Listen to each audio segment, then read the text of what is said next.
Hello, beautiful! Kamusta? Ayan. So, today ay mag-i-inform lang ako na magkakaroon na ulit tayo ng vlog sa mga susunod na araw. So, it's been a month nung hindi po ako nakagawa ng vlog.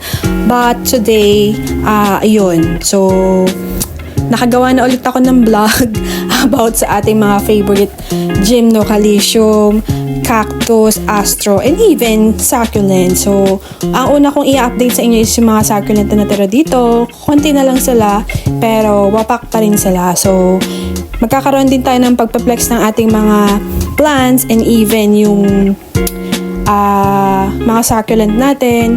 Magkakaroon din tayo ng mga care tips kung sino yung mga natira na lang sa akin na matibay sa lowland. Actually, afternoon sunlight, to think na succulent, hindi naman nila kaya. Pero, kinaya nila. So, ayun. Hindi pa ako nakapag-vlog for a month kasi naging busy rin. And, parang tinamad na talaga ako maghalaman kasi siguro, dulot din ng pregnancy ko, kaya ganun. But today, inayos namin yung plant rock and some of the succulent. And yung iba na dry up.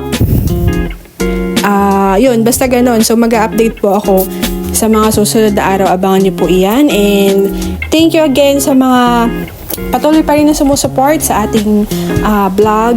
And thank you so much na kakahiligan niyo pa rin yung ating mga plants.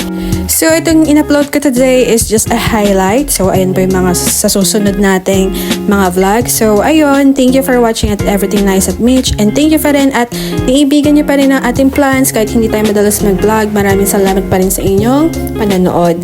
This is your Nesman Tita saying, God bless po at laging mag-ingat.